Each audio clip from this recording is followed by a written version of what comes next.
Lexus presents tennis on Sky Sports.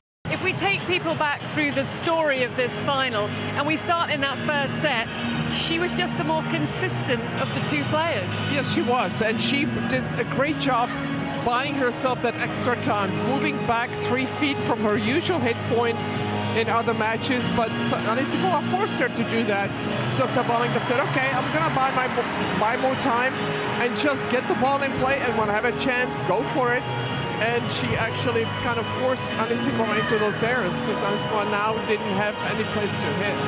Yeah, she was able to put the pressure on Amanda Anisimova to draw the errors, and especially on the second serve where Amanda Anisimova, I think Sabalenka won 80% of points on the second serve of Anisimova. Well, absolutely, and she has done so much better on her return of serve as well. We talked about in the previous analysis that she was only winning 29% of points on the first serve opponent. Today she was over 50. Why? Because as Martina said, she gave herself more time, therefore she had more time to read the serve, she had more time to find some depth of the return, and she commit only 4 unforced errors throughout the first set. For her, it's a very low number.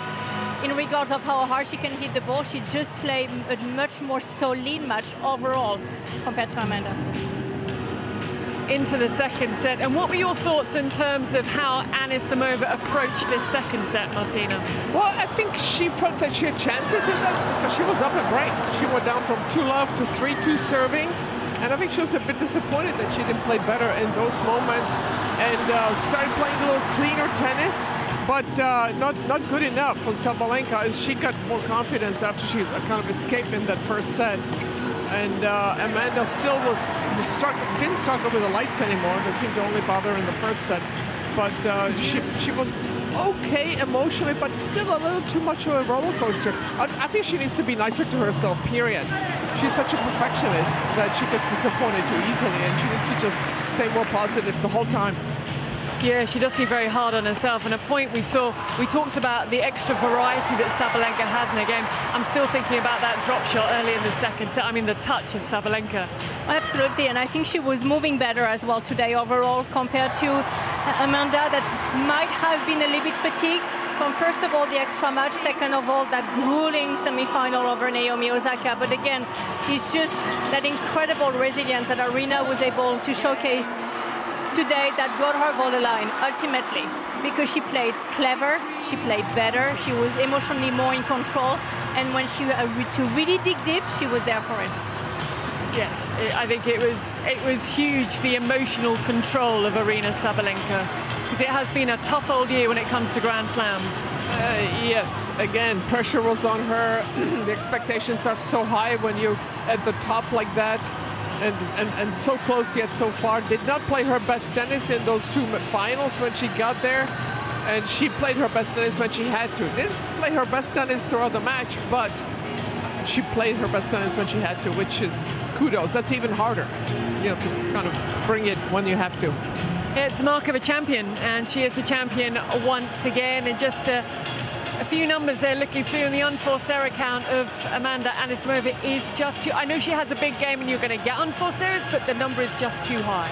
It is too high, but again, I think it has been just very clever from Sabalenka to probably look at that Wimbledon semi-final when she tried to play much bigger tennis and had some much higher winners number, but a lot more unforced errors, and just analyzing this and saying, well, I don't think I'm going to beat Amanda playing even harder, because that has been my mistake in the past. So let's change that. And it takes, enough analytics, it takes a great team around you as well, and it takes the ability to change, which also is technical. So that's why, for me, she deserved the win today. That's why it's nice to have all that information. She played her so many times, and even though she lost, she knew exactly what she needed to do today and was able to do it. It's about learning from... They say you learn more from losses than you do from victories. 100% true. And she said it herself in her speech as well. She said that she learned so much from her tough losses that got her over the line today. That was very much the case. That is a serious watch, by the way. She got $5 million. That is like a $250,000 watch. That's an Audemars Piguet. I'm like, really? I'll take it without the diamonds, It is, but that's beautiful. I was going to say, it's so shiny, a little bit too sparkly, and the watch was on immediately before she went out and celebrated. But as you said, with a check for $5 million. Nice chunk of change, I'll tell you that. My word. But it was amazing to see Chrissy Evert as well, and I'm sure Martina wants to have a world for her. I was very happy. We did an event earlier today, and Chris looks great. Her hair's grown back, and she's healthy. I'm healthy. We're all happy and put in perspective, but it was great to get the appreciation from the crowd. Yeah, no, absolutely lovely to see her. Lovely that you're both healthy, you're both with us, we're both enjoying this. And for Aryna Sabalenka, it's a successful defense, Marion, of her US Open title, something that hasn't been done since Serena Williams. And we take you back to, I think, 2014, so just before Kerber, the last time it was successfully defended.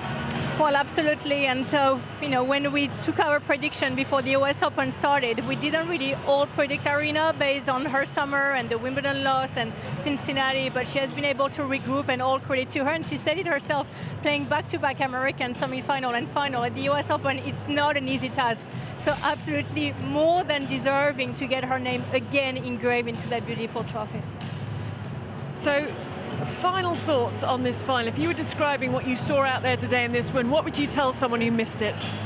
That the experience paid off for Sabalenka, and Anisimova, what a summer. She has nothing to hang her head about.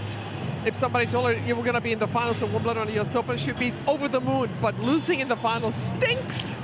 It hurts, but this was I think, easier loss to take in a way for her. She learned a lot from it, and she'll be back.